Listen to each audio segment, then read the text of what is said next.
The popular modern scientific materialist atheist worldview propagated by NASA, the mainstream media, and the public education system is that you are here because nothingness, for no reason, exploded and created everything. Before time, space, matter, consciousness, intelligence, and life, there was nothing. Then the nothingness exploded, and instead of destroying things like every other explosion ever, this explosion created things, created everything. The nothingness explosion somehow created space, time, and all matter in the universe in an instant and for no reason at all. Then all of the creationary explosive debris flying outward at over 670 million miles per hour for 14 billion years culminated to create you. Yes, first some of the more gaseous nothing came together, forming suns and stars. Then solid pieces of the nothing came together, forming planets and moons. Then the nothing turned hydrogen and oxygen came together, forming water on the nothing planet Earth, out of which single-celled living organisms magically appeared, got to work dividing and multiplying into multi-celled conscious organisms, which multiplied and divided and mutated into various forms of sea life, which adapted and evolved and crawled onto land, replacing gills with lungs, lost tails, grew opposable thumbs, and started grasping at straws like this ridiculous nihilistic notion of Big Bang evolution. This anti-God materialist theory of evolution has been staunchly protected by the infallibility of science for over 150 years, but in actual fact, just as science has failed to find one true, valid proof that Earth is a ball spinning around the sun, scientists have failed to discover a single piece of evidence that the material world is a product of blind chance evolution. Furthermore, Big Bang evolution actually requires and presupposes many other claims which have already been proven false in previous chapters, such as the plurality of worlds, Newton's theory of gravity, Einstein's theory of relativity, stars being distant suns, and Earth being a planet, not a plane. Harun Yahya wrote, "Evolutionary theory claims that life started with a cell that formed by chance. According to this scenario, 4 billion years ago, various lifeless chemical compounds underwent a reaction in the primordial atmosphere on the Earth, in which the effects of thunderbolts and atmospheric pressure led to the formation of the first living cell. The first thing that must be said is that the claim that inanimate materials can come together to form life is an unscientific one that has not been verified by any experiment or observation.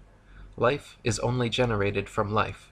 Each living cell is formed by the replication of another cell.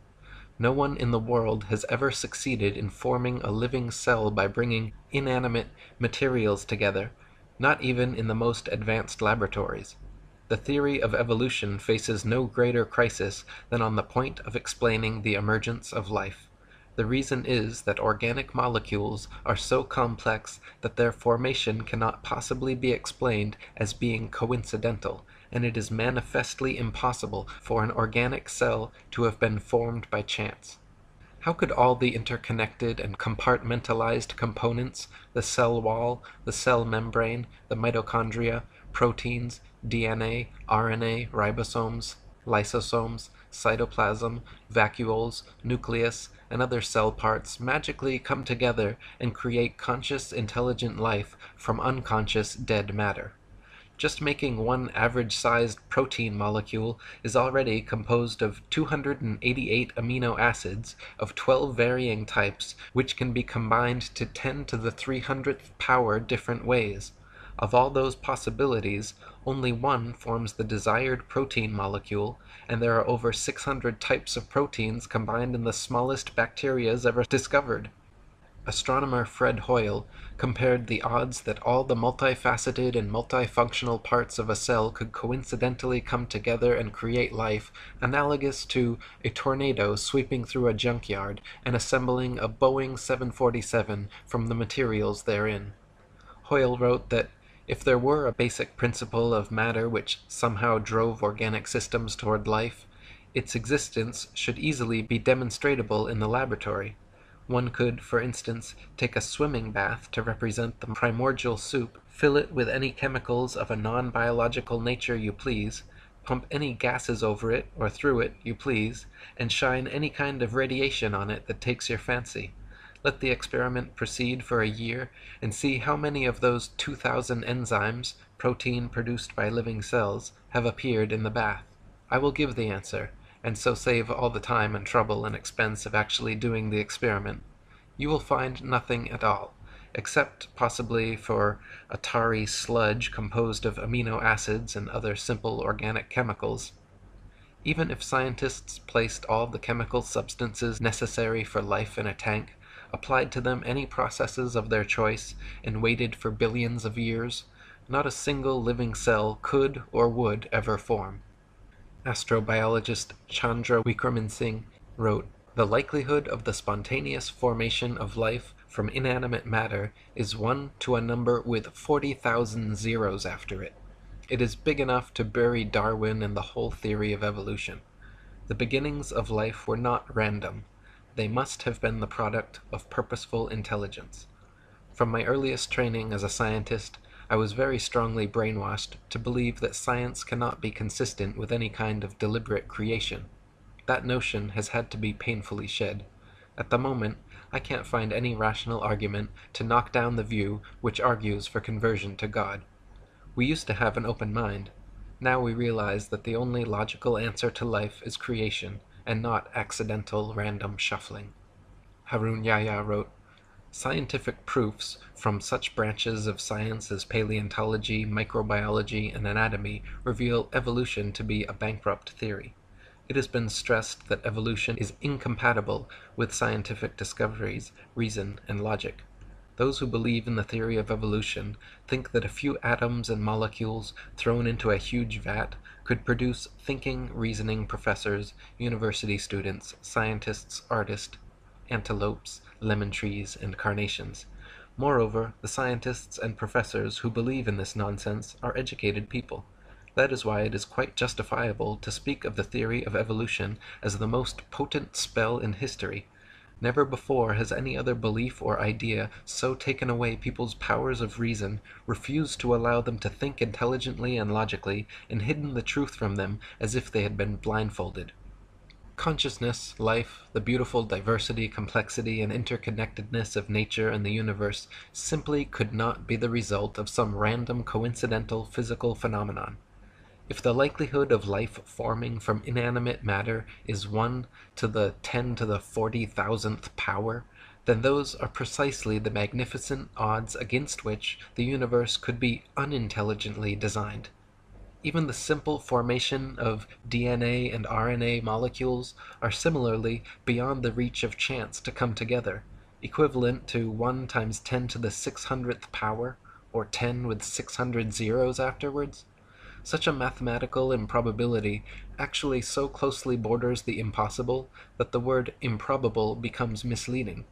Mathematicians who regularly work with these infinitesimally small numbers say anything beyond 10 to the 50th power should be considered, for all intents and purposes, impossible.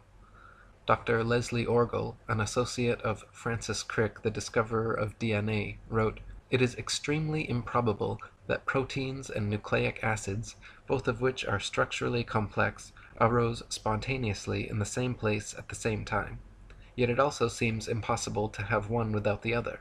And so, at first glance, one might have to conclude that life could never in fact have originated by chemical means." Or as Turkish evolutionist Professor Ali Demirsoy stated, "The probability of the coincidental formation of cytochrome C, just one of the essential proteins for life, is as unlikely as the possibility of a monkey writing the history of humanity on a typewriter without making any mistakes.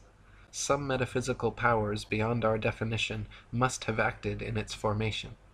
Harun Yahya wrote, "Let us suppose that millions of years ago a cell was formed which had acquired everything necessary for life, and that it duly came to life. The theory of evolution again collapses at this point, for even if this cell had existed for a while, it would eventually have died, and after its death, nothing would have remained, and everything would have been reverted to where it had started. This is because the first living cell, lacking any genetic information, would not have been able to reproduce and start a new generation. Life would have ended with its death. The genetic system does not only consist of DNA. The following things must also exist in the same environment: enzymes to read the code on the DNA, messenger RNA to be produced after reading these codes, a ribosome to which messenger RNA will attach according to this code, transfer RNA to transfer the amino acids to the ribosome for use in production, and extremely complex enzymes to carry out numerous intermediary processes.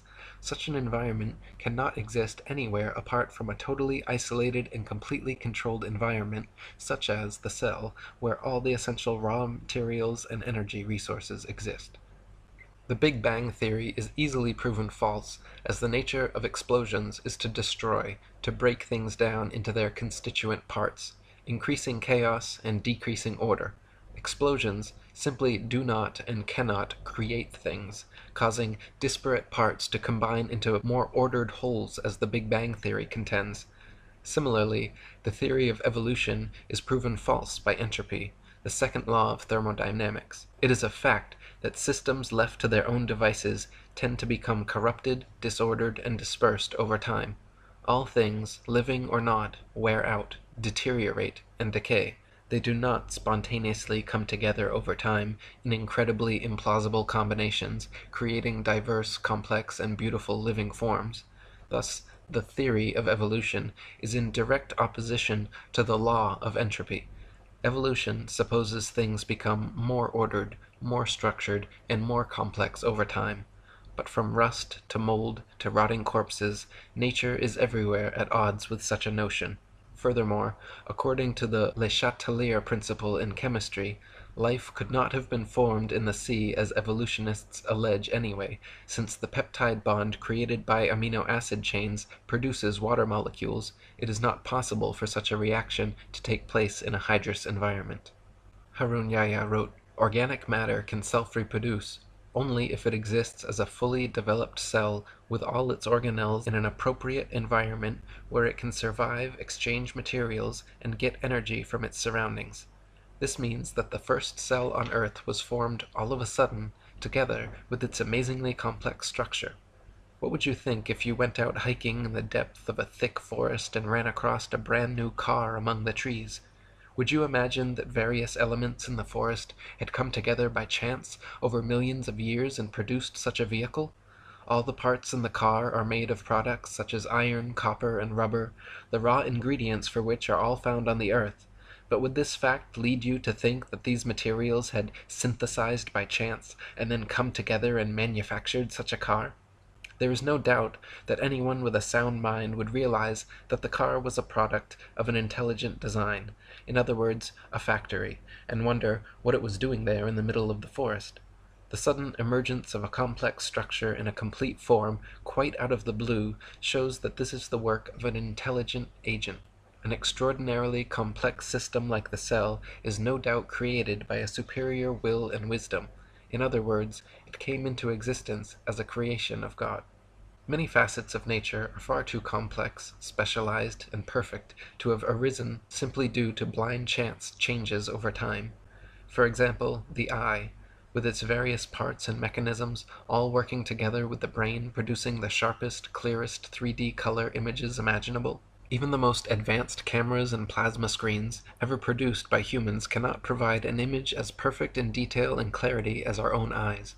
Charles Darwin, the originator of the theory of evolution, himself admitted that the thought of the eye made him cold all over, as he knew what an impassable obstacle the eye presented for his theory. And it is the same with ears and audio equipment. For over a century, many thousands of researchers, scientists, and engineers have been working in factories across the world trying to produce sharper, clearer audio and video playing and recording devices, never coming close to the capabilities and perfection of the human ear and eye. Harun Yahya wrote, "Look at the book you read, your hands with which you hold it, then lift your head and look around you. Have you ever seen such a sharp and distinct image as this one at any other place? Even the most developed television screen produced by the greatest television producer in the world cannot provide such a sharp image for you. This is a three-dimensional, colored, and extremely sharp image. No one would say that a hi-fi or a camera came into being as a result of chance. So how can it be claimed that the technologies that exist in the human body, which are superior even to these, could have come into being as a result of a chain of coincidences called evolution? It is evident that the eye, the ear, and indeed all the parts of the human body are products of a very superior creation. Charles Darwin, in his Origin of Species, the veritable Bible of atheist materialists, stated that if my theory be true, numberless intermediate varieties, linking most closely all of the species of the same group together, must assuredly have existed. Consequently, evidence of their former existence could be found only amongst fossil remains. Darwin himself knew no such transitional forms had been discovered, and hoped that they would be found in the future. He even admitted in his Difficulties on Theory chapter that these missing intermediate forms were the biggest stumbling block for his theory. He called it the most obvious and gravest objection which can be urged against my theory. Harun Yahya wrote, "According to the theory of evolution, every living species has emerged from a predecessor. One species which existed previously turned into something else over time, and all species have come into being in this way. According to the theory, this transformation proceeds gradually over millions of years. If this were the case, then innumerable intermediary species should have lived during the immense period of time when these transformations were supposedly occurring. For instance, there should have lived in the past some half-fish, half-reptile creatures which had acquired some reptilian traits in addition to the fish traits which they already had. Or there should have existed some reptile bird creatures which had acquired some avian traits in addition to the reptilian traits they already possessed. Evolutionists refer to these imaginary creatures, which they believe to have lived in the past, as transitional forms. If such animals had really existed, there would have been millions, even billions of them. More importantly, the remains of these creatures should be present in the fossil record. The number of these transitional forms should have been even greater than that of present animal species, and their remains should be found all over the world." Darwin hoped that transitional forms of animal species gradually evolving into different species would eventually be discovered at some future time in the fossil record. To this day, however, no such transitional forms have ever been found anywhere in the world.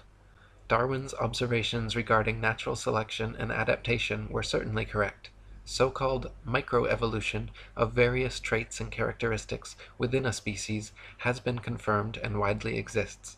But macroevolution, the supposed transformation from one species into a completely different species, has never been observed, and no evidence of such evolution exists anywhere in the fossil record. Colin Patterson, senior paleontologist for the British Museum of Natural History and an ardent evolutionist, even he admits that Darwinists must concede natural selection has never been observed to actually cause anything to evolve. He said, "No one has ever produced a species by mechanism of natural selection. No one has ever got near it, and most of the current argument in neo-Darwinism is about this question." Harun Yahya wrote, "Even in the most scientific books about evolution, the stage of transition from water to land, one of the unexplainable points of evolution, is given in such simplicity that they do not prove to be believable even for children. According to evolution, life began in water, and the first developed animals on Earth were fish. According to the story, one day fish species developed the ability to climb out of the water and moved on land. The theory continues that fish which chose to live on land had feet instead of fins, and lungs instead of gills. In most of the books about evolution, nobody explains why the transition occurred. Even in the most scientific sources, writers suddenly jump to conclusions like, 'and transition from water to land occurred,' without providing a satisfactory answer regarding how the process worked. Yet, how did this transformation occur? It is obvious that a fish cannot survive out of water for more than 1 or 2 minutes. If we assume that a drought really existed, as claimed by evolutionists, and fish were for some reason drawn to lands, then what would happen to fish even if this process lasts for 10 millions of years? The answer is straight. Fish leaving the water would inevitably die in a few moments. Even if this process lasted for 10 million years, the answer would still be the same. All fish would die one by one. Nobody would dare say, Maybe after 4 million years, some of the fish suddenly acquired lungs while they were trying to survive. This would no doubt be an illogical assertion. However, that is exactly what evolutionists claim. The theory of evolution supposes that life somehow originated and evolved in the sea until somehow something that had theretofore lived only underwater grew lungs and feet and started living on land. Darwinists claim fish, creatures living only underwater, turned into amphibians, creatures living on both land and water, and then amphibians evolved into reptiles, creatures living only on land. Then they propose some reptiles evolved wings and became birds, while other reptiles evolved and became mammals. None of these transitional forms have ever been found, however, nor could they realistically exist either. For example, amphibian eggs develop only in water, whereas amniotic eggs develop only on land, so some sort of gradual step-by-step evolution scenario is impossible, since without perfect, complete eggs, a species cannot survive. Reptiles, allegedly evolving into mammals, is another example of evolutionist wishful thinking.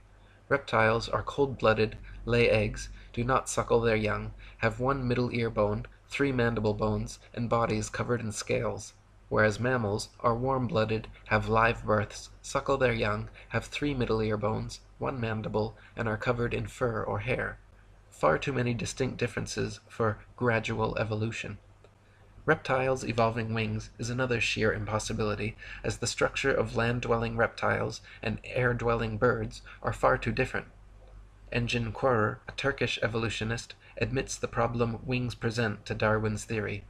The common trait of the eyes and the wings is that they can only function if they are fully developed. In other words, a halfway developed eye cannot see. A bird with half-formed wings cannot fly. How these organs came into being has remained one of the mysteries of nature that needs to be enlightened. Harun Yahya wrote, "Although it is cloaked in the guise of science, the theory of evolution is nothing but a deceit defended only for the benefit of materialistic philosophy, a deceit based not on science but on brainwashing propaganda and fraud. The theory of evolution is a theory that fails from the very first step. The reason is that evolutionists are unable to explain even the formation of a single protein.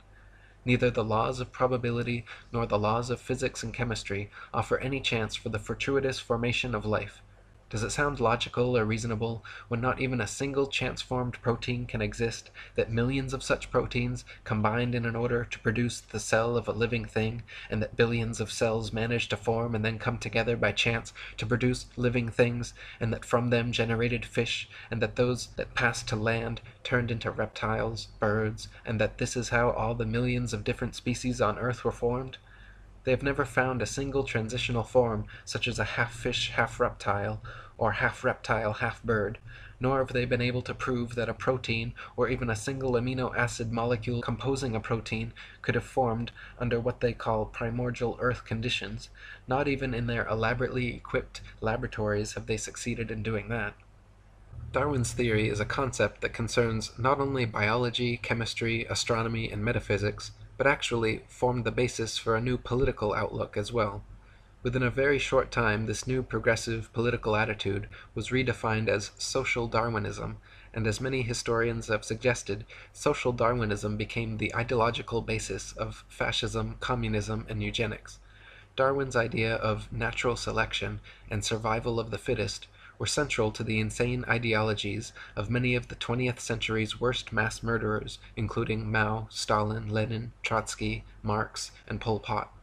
Charles Darwin himself was a blatant racist who elucidated in his book The Descent of Man how blacks and aborigines, due to their inferiority to Caucasians, would be done away with by the civilized races in time.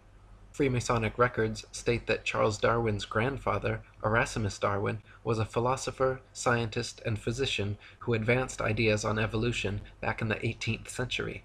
Before coming to Derby in 1788, Dr. Darwin had been made a Mason in the famous time-immemorial lodge of Canongate Kilwinning No. 2 of Scotland. He also maintained close connections to the Jacobin Masons in France and Adam Weishaupt's Illuminati.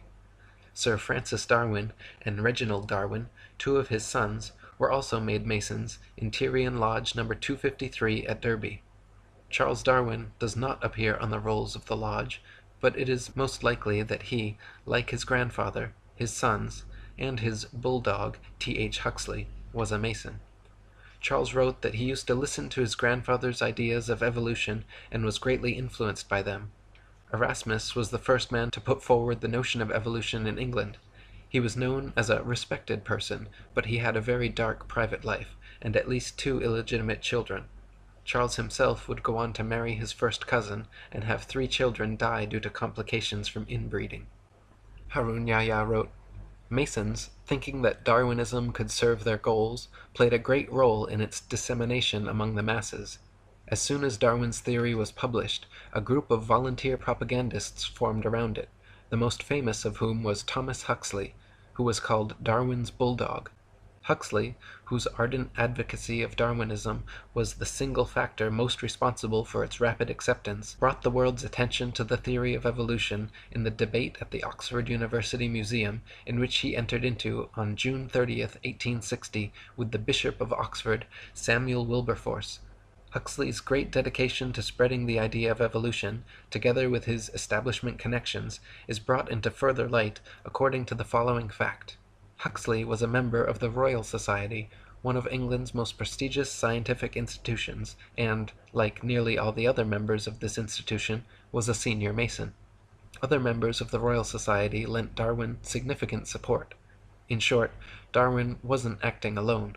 From the moment his theory was proposed, he received the support that came from the social classes and groups whose nucleus was made up of Masons. An important example which proves the fact that Darwinism is one of the biggest deceptions of atheistic Freemasonry is a resolution carried in a Mason meeting. The 33rd Degree Supreme Council of Mizraim Freemasonry at Paris reveals in its minutes its promotion of evolution as science, while they themselves scoffed at the theory. The minutes read as follows. It is with this object in view, the scientific theory of evolution, that we are constantly, by means of our press, arousing a blind confidence in these theories. The intellectuals will puff themselves up with their knowledge, and without any logical verification of them, will put into effect all the information available from science, which our agentur specialists have cunningly pieced together for the purpose of educating their minds in the direction we want. Do not suppose for a moment that these statements are empty words. Think carefully of the successes we arranged for Darwinism. Atheistic Freemasonry in the United States has picked up the resolution of Mizraim before long. New Age magazine in its March 1922 issue stated that the kingdom of atheistic Freemasonry will be established by evolution and the development of man himself. As seen above, the false scientific image of evolution is a deception set in the 33rd degree atheist Masonic lodges. Atheist Masons openly admit that they will use the scientists and media which are under their control to present this deception as scientific, which even they find funny. The Mimar Sinan Journal, published by the Turkish Great Freemasonry Lodge, has openly discussed their mission to use Darwinism to overthrow religion and belief in God. One article mentioned, "Today, the only valid scientific theory accepted both by most civilized countries and underdeveloped ones remains to be Darwinism. However, neither the Church nor other religions have collapsed yet. The legend of Adam and Eve is still being taught as religious teaching in holy books." In other words, it seems that one of the main goals of modern Masons, besides convincing people of the Ball Earth and Big Bang, is to abolish creationism and replace it with their godless myth of blind chance evolution. Just like Copernicus never claimed to have any new or special evidence for his heliocentric theory, Darwin never claimed to have any verifiable scientific evidence proving his evolution theory. Yet here we are 150 years later, no closer to a proof of either, but with the vast majority of indoctrinated sheeple convinced they are monkey men hanging from a spinning ball. Harun Yahya wrote, "When we look at the Western media carefully, we frequently come across news dwelling on the theory of evolution. Leading media organizations and well-known and respectable magazines periodically bring this subject up. When their approach is examined, one gets the impression that this theory is an absolutely proven fact, leaving no room for discussion. Ordinary people reading this kind of news naturally start to think that the theory of evolution is a fact, as certain as any law of mathematics. They print headlines in big fonts. According to Time magazine, a new fossil that completes the gap in the fossil chain has been found. Or, Nature indicates that scientists have shed light on the final issues of evolutionary theory. The finding of the last missing link of the evolution chain means nothing because there is not a single thing proven about evolution. In short, both the media and academic circles, which are at the disposal of anti-religionist power centers, maintain an entirely evolutionist view, and they impose this on society. This imposition is so effective that it has in time turned evolution into an idea that is never to be rejected. Denying evolution is seen as being contradictory to science and fundamental realities. The information we have considered throughout this book has shown us that the theory of evolution has no scientific basis, and that, on the contrary, evolutionist claims conflict with scientific facts. In other words, the force that keeps evolution alive is not science. The theory of evolution is maintained by some scientists, but behind it there is another influence at work. This other influence is materialist philosophy. Materialist philosophy is one of the oldest beliefs in the world, and assumes the existence of matter as its basic principle. According to this view, matter has always existed, and everything that exists consists of matter. This makes belief in a creator impossible, of course, because if matter has always existed, and if everything consists of matter, then there can be no supermaterial creator who created it. The fact of the matter is, evolution is, was, and always has been a foregone conclusion by people looking for any answer other than God. When you metaphysically exclude the existence of an intelligent, creative consciousness behind the creation of the material world, the only answer left is random happenstance. Everything must be the result of coincidence, chance, and circumstance once you have excluded the possibility of a supreme intelligent creator. But no matter how diligently it is denied, the truth remains. You simply are not some cosmic accident, not the result of random happenstance, chance, or coincidence. Your eyes, your ears, your feelings, your life and consciousness are all the result of the most supremely intelligent design. My previous book, Spiritual Science, is a 284-page refutation of materialist science and philosophy, which proves far beyond any reasonable doubt that atheistic materialism is an invalid, untenable, destructive philosophy, and that consciousness and intelligence existed before and beyond all space, time, and matter. Malcolm Muggeridge, an atheist philosopher and supporter of evolution for 60 years, finally admitted before his death that I myself am convinced that the theory of evolution, especially the extent to which it's been applied, will be one of the great jokes in the history books in the future. Posterity will marvel that so very flimsy and dubious an hypothesis could be accepted with the incredible credulity that it has. Harun Yahya wrote, according to these professors, a number of simple chemical substances first came together and formed a protein, which is no more possible than a randomly scattered collection of letters coming together to form a poem. Then, other coincidences led to the emergence of other proteins.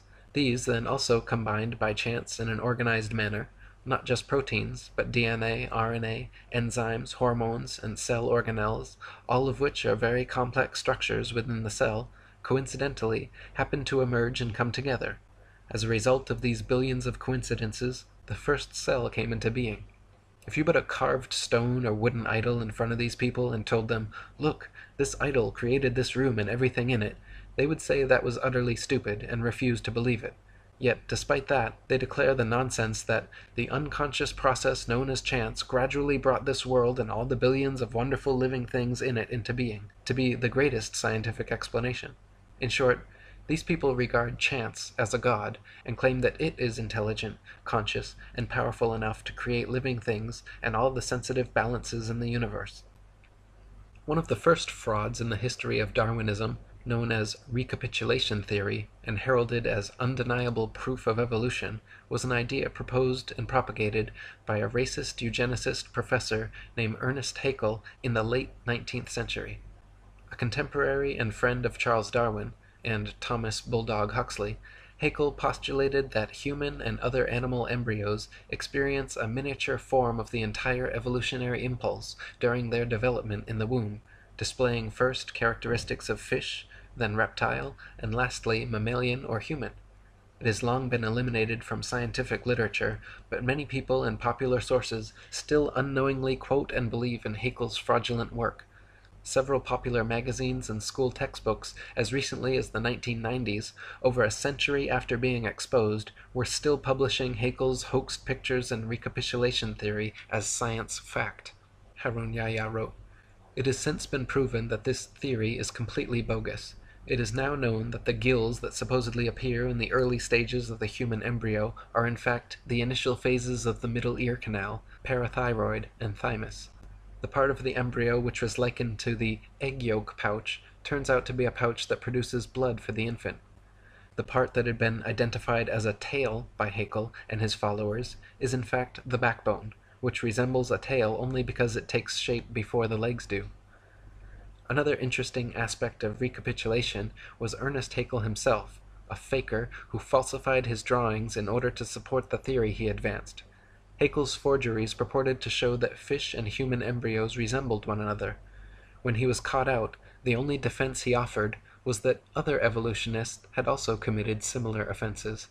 Haeckel was charged with fraud by 5 professors and convicted by a university court at Jena, where he admitted that several of his drawings were forgeries, that he was merely filling in missing links where evidence was thin, and that hundreds of his contemporaries were guilty of the same charge.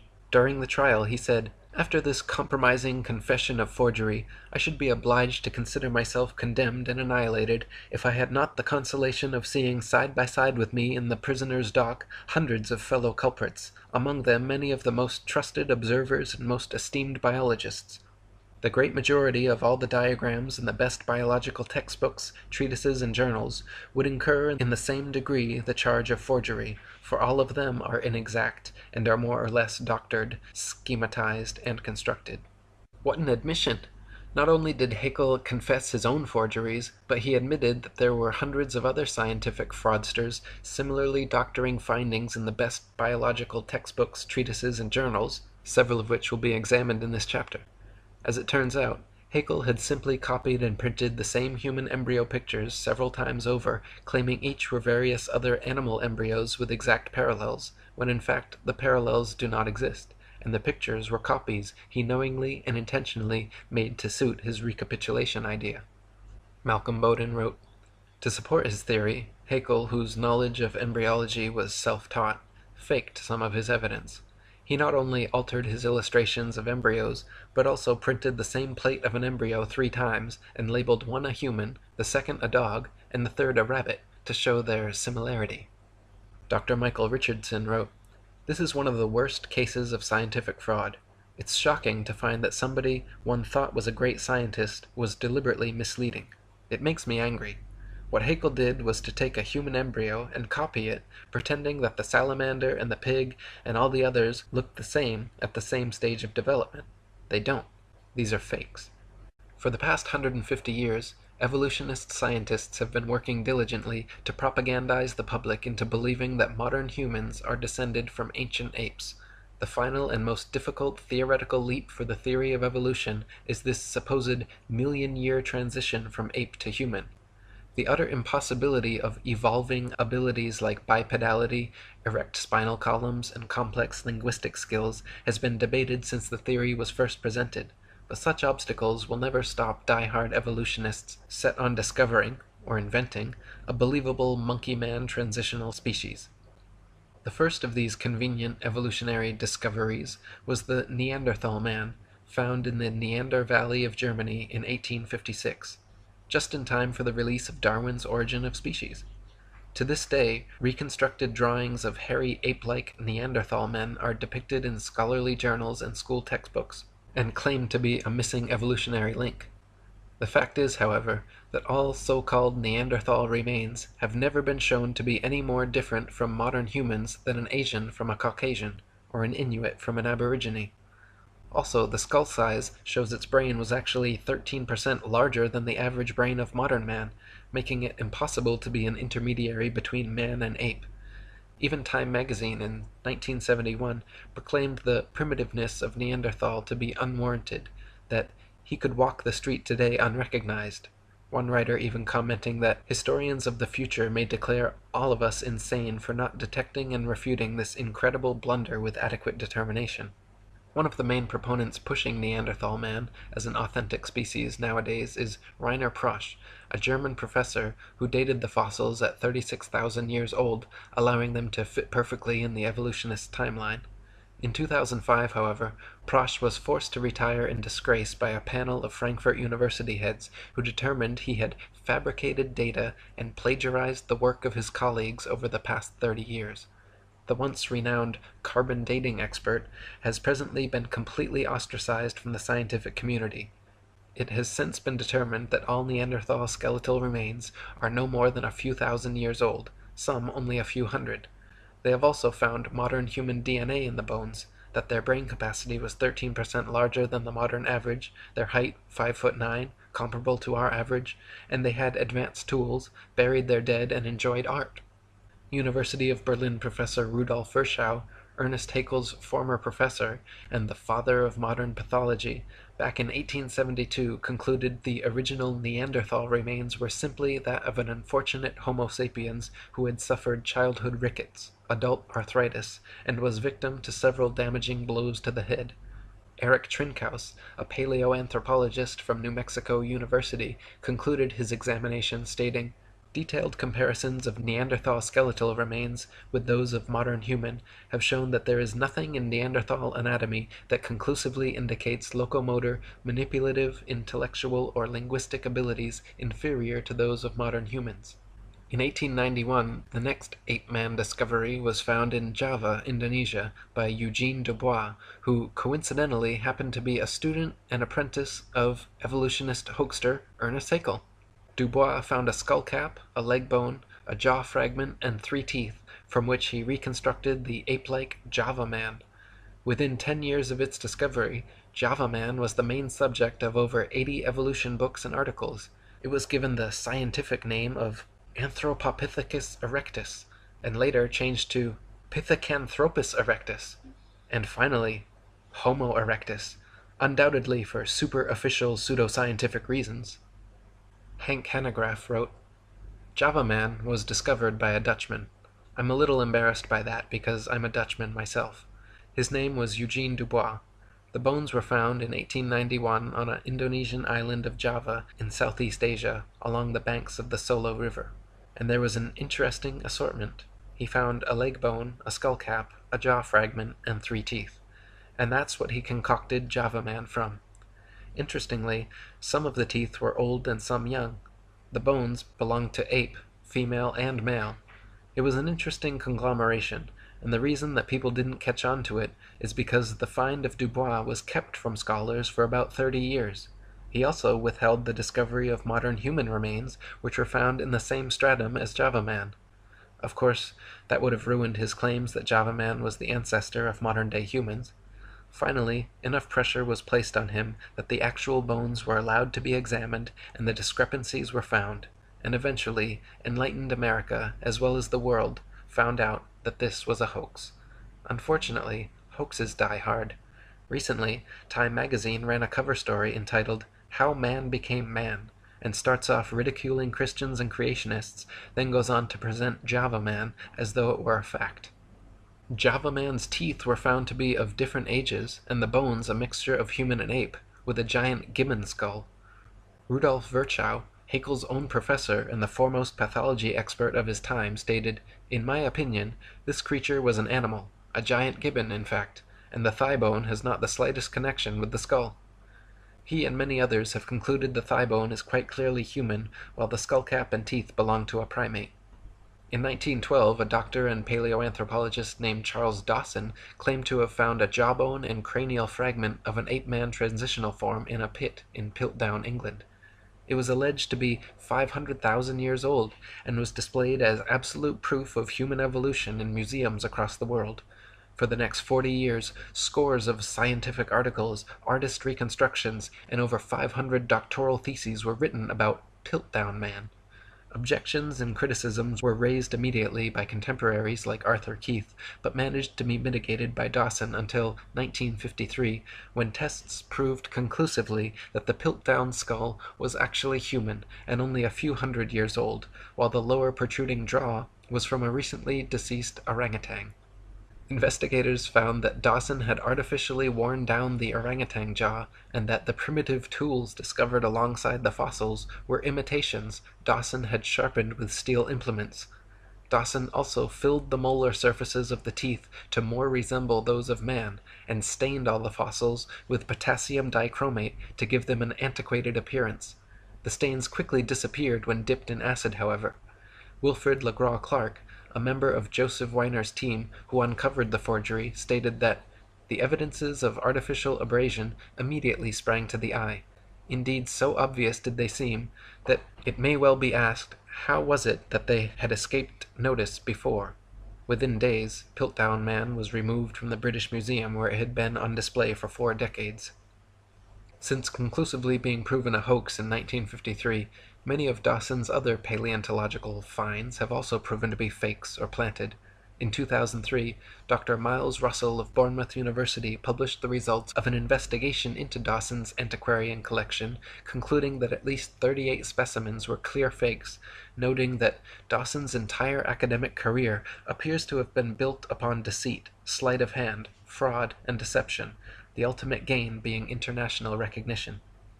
The next fraudulent attempt at creating and propagating a supposed ape-man transitional form was carried out in 1922 by Henry Fairfield Osborn, co-founder of the American Eugenics Society, president of the White Supremacist Pioneer Fund, and director of the American Museum of Natural History. Osborn declared that he had been sent an anomalous tooth found in Snakebrook, Nebraska, which had characteristics of both ape and man. He determined that it came from the Pliocene period of ancient history, and affectionately labeled the tooth's owner Nebraska Man. Harun Yahya wrote, Nebraska Man was immediately given a scientific name, Hesperopithecus haroldkukei. Many authorities gave Osborn their support. Based on this single tooth, reconstructions of the Nebraska Man's head and body were drawn. Moreover, Nebraska Man was even pictured along with his wife and children, as a whole family in a natural setting. Once Nebraska Man made the media rounds of popular publications, and the pliable public was sufficiently propagandized, the story disappeared until 1928, when William Bryan and William Gregory had the opportunity to independently examine the tooth. Their investigations both conclusively found that the tooth did not belong to a man or ape, but was actually from an extinct species of wild American pig called Presthenops.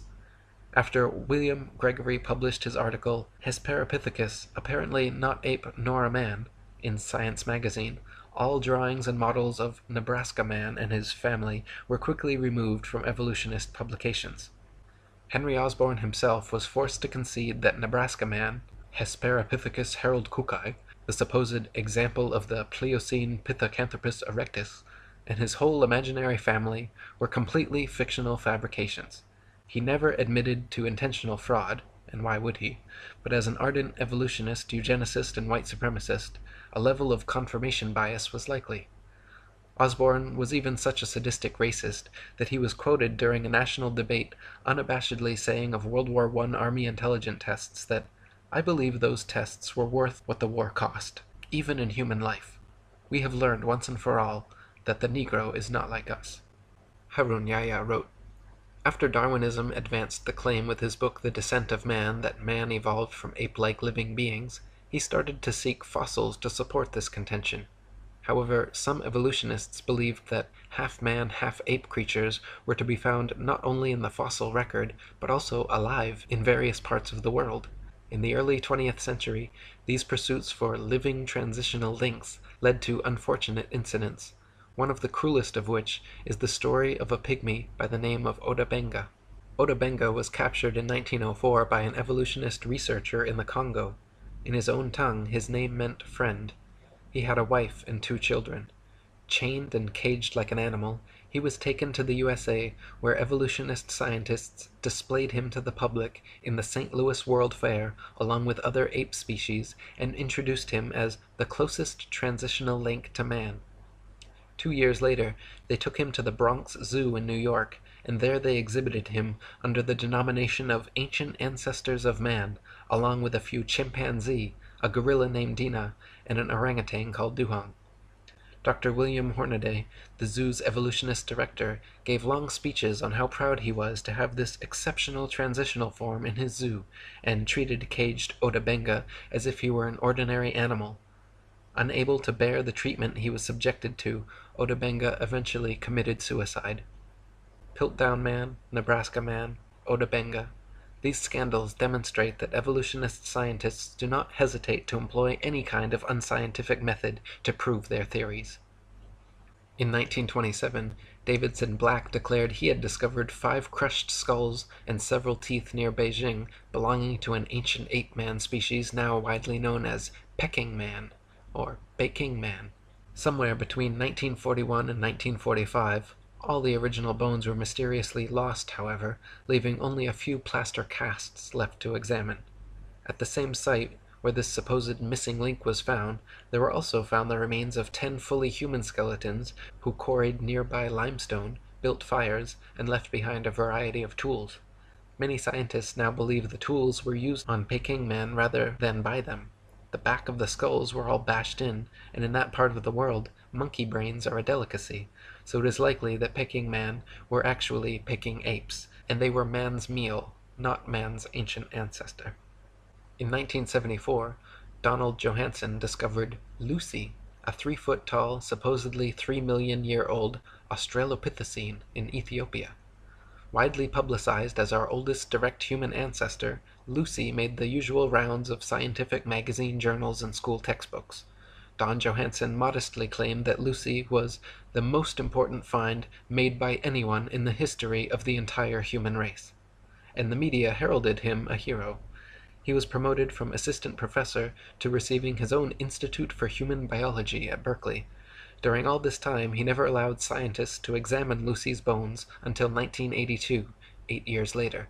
Since then, and as more Australopithecine skeletons have been found and examined, however, many leading evolutionists agree that Lucy is simply an extinct type of ape, similar to modern pygmy chimpanzees, and nothing more.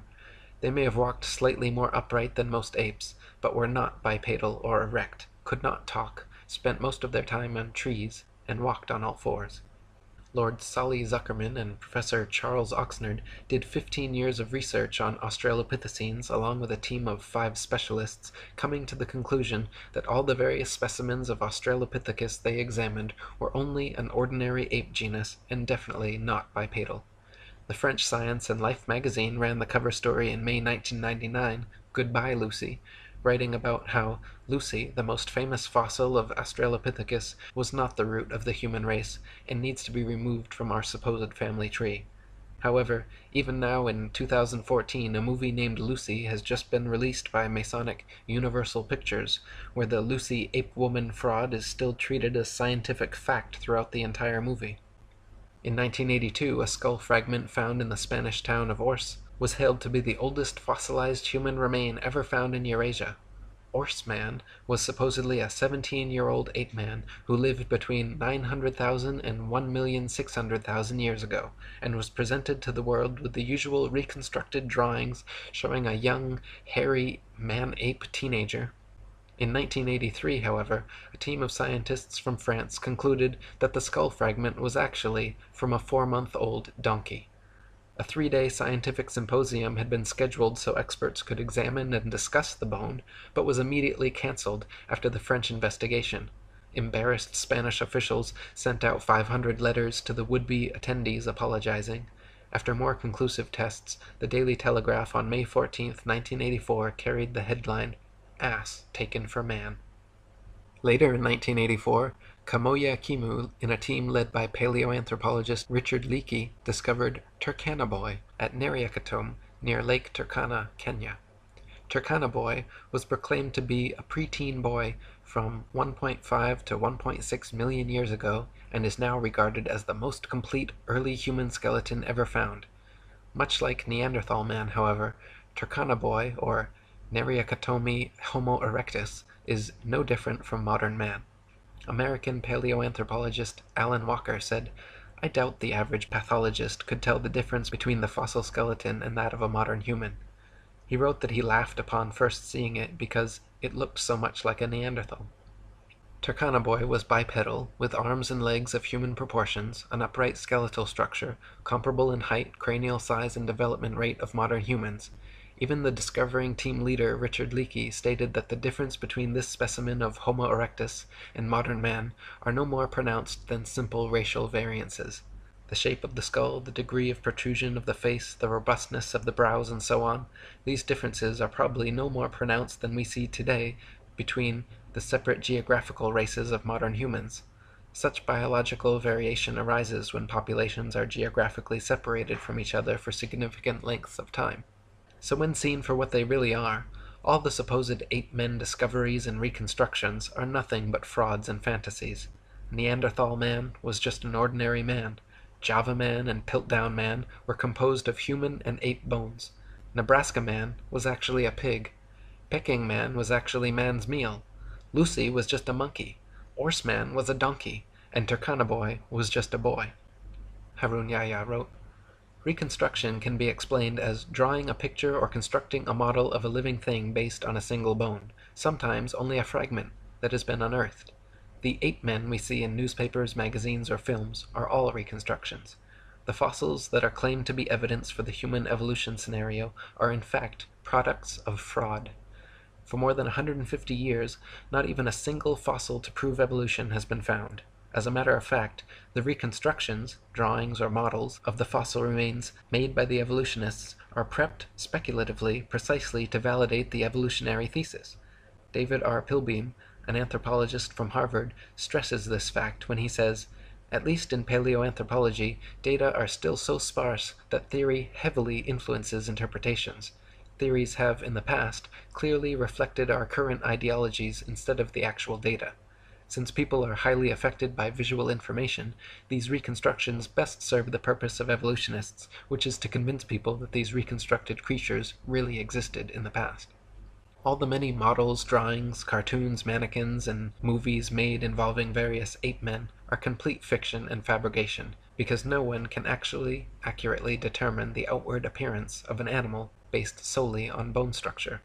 Soft tissue, which vanishes quickly after death and is responsible for the look of one's eyes, ears, nose, lips, hair, eyebrows, skin, etc., totally depends on the imagination of the person reconstructing them. Ernest A. Houghton of Harvard University stated, "To attempt to restore the soft parts is an even more hazardous undertaking. The lips, the eyes, the ears, and the nasal tip leave no clues on the underlying bony parts. You can with equal facility model on a Neanderthaloid skull the features of a chimpanzee or the lineaments of a philosopher.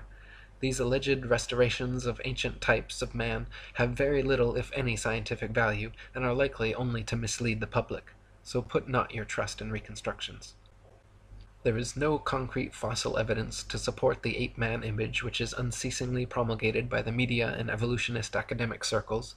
With brushes in their hands, evolutionists produce imaginary creatures. Nevertheless, the fact that these drawings correspond to no matching fossils constitutes a serious problem for them. One of the interesting methods they employ to overcome this problem is to produce the fossils they cannot find. Piltdown Man, which may be the biggest scandal in the history of science, is a typical example of this method. The current evolutionist ape-to-human transitional theory goes Australopithecus, Homo habilis, Homo erectus, Homo sapiens. Australopithecus, which means southern ape, has been proven to be nothing but an extinct ape which closely resembles many modern chimpanzees in height, arm and leg length, skull shape, teeth, mandibular structure, and many other details. Homo habilis, a hypothetical classification created in the 1960s by Turkana Boy team leader Richard Leakey, was what evolutionists deemed necessary to exist between Australopithecus and Homo erectus because the jump was far too drastic. There needed to be a species of ape-man with a larger cranial capacity that could walk upright and use tools. Serendipitously for his career, fossils unearthed in the late 1980s were deemed Homo habilis, and Leakey was regarded a scientific genius. That is, until his contemporaries Bernard Wood and C. Loring Brace determined the Homo habilis arms were too long, legs were too short, and skeletal structure too ape-like to be anything but an ape. Their fingers and toes were that of tree climbers, and their jaws and cranial capacities were comparable to modern apes. American anthropologist Holly Smith in 1994 concluded Homo habilis was not homo, or human at all, but simply an ape, just like Australopithecus.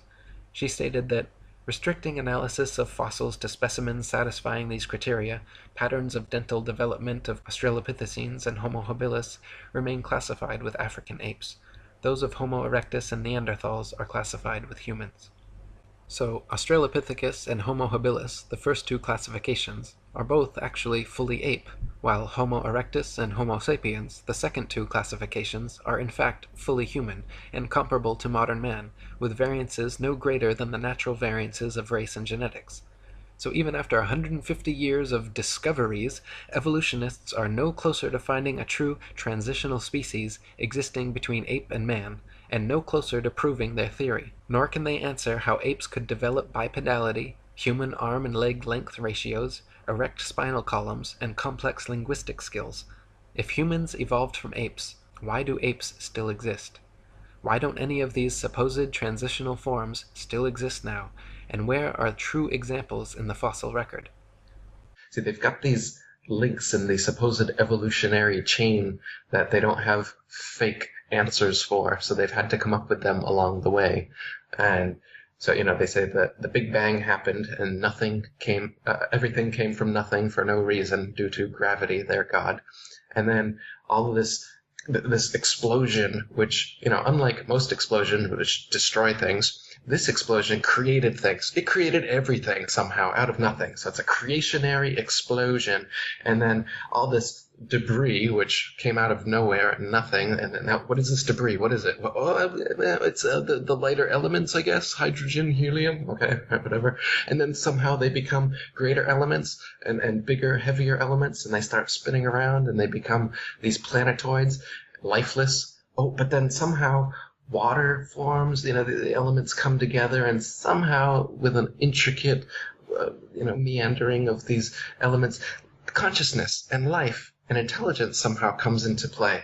Oh, and now there's living organisms, and then somehow they reproduce. Oh, there was two of them, and they had sex somehow. They just simultaneously manifested, I guess, and now sexual reproduction started happening, and then the species started changing.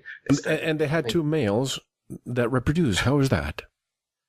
Right. How is there two of anything? How is there one of anything? They can't explain that, but they just skip over that in one sentence in your textbook and hope that you don't ask questions.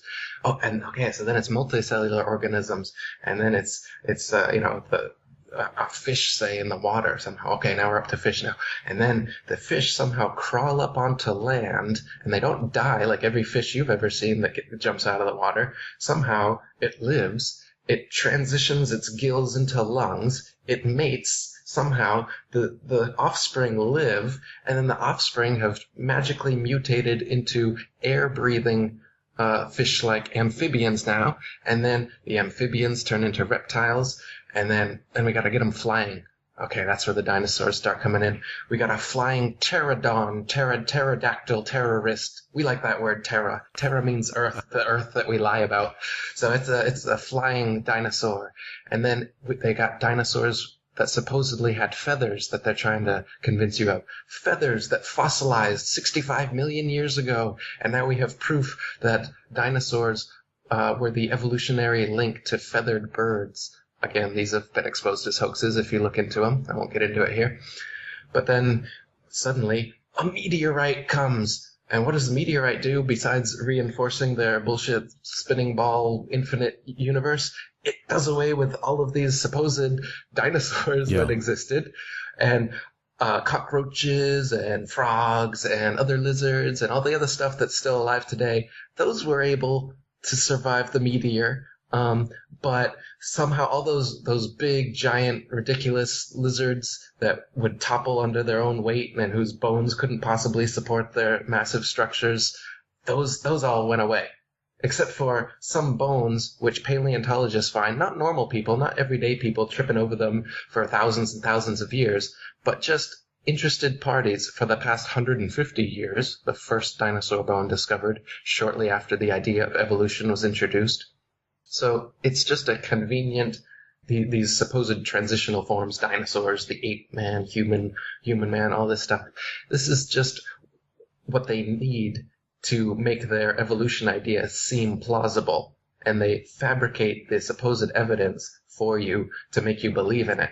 But when you look into the actual physical evidence that exists for these supposed transitional forms, or the history of the adaptation of species, has there ever been a species that turns into another species? Macroevolution?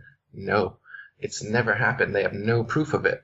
Microevolution, minor adaptations within species? Sure. But this is what they're trying to turn into macroevolution of everything that exists evolving from everything else that did exist, evolving from nothing and a big bang. So they get you to believe that the amazing connectivity, beauty, diversity of nature and the natural world, the intelligence, everything around you somehow came from nothing for no reason and out of an explosion that created it, and then it just like evolved for no reason to have consciousness, life, and intelligence and have all this order and beauty and diversity that we have just by coincidence. It's random. Yeah, it just happened. So what does this do? It's a nihilistic, atheistic cosmology that makes you a speck of dust. It makes God irrelevant. It makes him impossible. It makes you a purposeless, meaningless accident of an explosion that just happened to be now. So how do you live? How do you live your life when you believe that kind of cosmology? Well, it's all about me. Nothing really matters, so I might as well just have a good time, do what I want with my life, consume, which is exactly the way society is set up, and the way that the people who control society and who have fed you this myth for centuries anyway, that's what they want. And that's why you behave this way and think this way. And that's why you scoff at people that know that they were intelligently designed by an intelligent designer. That's why you scoff at people that know that we're on a flat, motionless earth. And you laugh your hearty spinning ball earther laugh where you think that you know something because you've seen CGI pictures.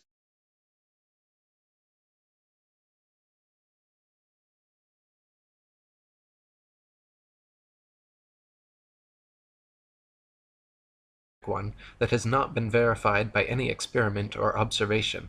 Life is only generated from life. Each living cell is formed by the replication of another cell. No one in the world has ever succeeded in forming a living cell by bringing inanimate materials together, not even in the most advanced laboratories. The theory of evolution faces no greater crisis than on the point of explaining the emergence of life. The reason is that organic molecules are so complex that their formation cannot possibly be explained as being coincidental, and it is manifestly impossible for an organic cell to have been formed by chance. How could all the interconnected and compartmentalized components, the cell wall, the cell membrane, the mitochondria, proteins, DNA, RNA, ribosomes, lysosomes, cytoplasm, vacuoles, nucleus, and other cell parts magically come together and create conscious, intelligent life from unconscious, dead matter? Just making one average-sized protein molecule is already composed of 288 amino acids of 12 varying types, which can be combined to 10 to the 300th power different ways. Of all those possibilities, only one forms the desired protein molecule, and there are over 600 types of proteins combined in the smallest bacterias ever discovered.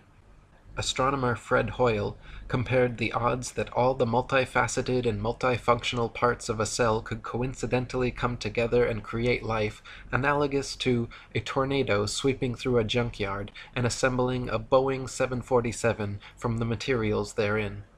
Hoyle wrote that if there were a basic principle of matter which somehow drove organic systems toward life, its existence should easily be demonstrable in the laboratory. One could, for instance, take a swimming bath to represent the primordial soup, fill it with any chemicals of a non-biological nature you please, pump any gases over it or through it you please, and shine any kind of radiation on it that takes your fancy. Let the experiment proceed for a year, and see how many of those 2,000 enzymes, protein produced by living cells, have appeared in the bath. I will give the answer, and so save all the time and trouble and expense of actually doing the experiment. You will find nothing at all, except possibly for a tarry sludge composed of amino acids and other simple organic chemicals. Even if scientists placed all the chemical substances necessary for life in a tank, applied to them any processes of their choice, and waited for billions of years, not a single living cell could or would ever form.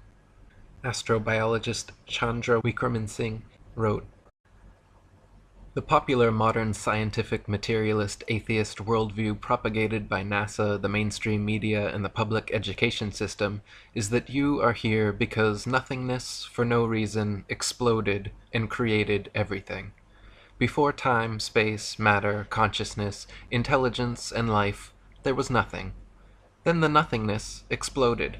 And instead of destroying things like every other explosion ever, this explosion created things, created everything. The nothingness explosion somehow created space, time, and all matter in the universe in an instant and for no reason at all. Then all of the creationary explosive debris flying outward at over 670 million miles per hour for 14 billion years culminated to create you. Yes, first some of the more gaseous nothing came together, forming suns and stars. Then solid pieces of the nothing came together, forming planets and moons. Then the nothing turned hydrogen and oxygen came together, forming water on the nothing planet Earth, out of which single-celled living organisms magically appeared, got to work dividing and multiplying into multi-celled conscious organisms, which multiplied and divided and mutated into various forms of sea life, which adapted and evolved and crawled onto land, replaced the likelihood of the spontaneous formation of life from inanimate matter is 1 to a number with 40,000 zeros after it. It is big enough to bury Darwin and the whole theory of evolution. The beginnings of life were not random. They must have been the product of purposeful intelligence. From my earliest training as a scientist, I was very strongly brainwashed to believe that science cannot be consistent with any kind of deliberate creation. That notion has had to be painfully shed. At the moment, I can't find any rational argument to knock down the view which argues for conversion to God. We used to have an open mind. Now we realize that the only logical answer to life is creation, and not accidental random shuffling." Harun Yahya wrote, "Scientific proofs from such branches of science as paleontology, microbiology, and anatomy reveal evolution to be a bankrupt theory. It has been stressed that evolution is incompatible with scientific discoveries, reason, and logic. Those who believe in the theory of evolution think that a few atoms and molecules thrown into a huge vat could produce thinking, reasoning professors, university students, scientists, artists, antelopes, lemon trees, and carnations. Moreover, the scientists and professors who believe in this nonsense are educated people. That is why it is quite justifiable to speak of the theory of evolution. Sing gills with lungs, lost tails, grew opposable thumbs, and started grasping at straws like this ridiculous nihilistic notion of Big Bang evolution. This anti-God materialist theory of evolution has been staunchly protected by the infallibility of science for over 150 years, but in actual fact, just as science has failed to find one true, valid proof that Earth is a ball spinning around the sun, scientists have failed to discover a single piece of evidence that the material world is a product of blind chance evolution. Furthermore, Big Bang evolution actually requires and presupposes many other claims which have already been proven false in previous chapters, such as the plurality of worlds, Newton's theory of gravity, Einstein's theory of relativity, stars being distant suns, and Earth being a planet, not a plane." Harun Yahya wrote, "Evolutionary theory claims that life started with the cell that formed by chance. According to this scenario, 4 billion years ago, various lifeless chemical compounds underwent a reaction in the primordial atmosphere on the Earth, in which the effects of thunderbolts and atmospheric pressure led to the formation of the first living cell. The first thing that must be said is that the claim that inanimate materials can come together to form life is an unscientific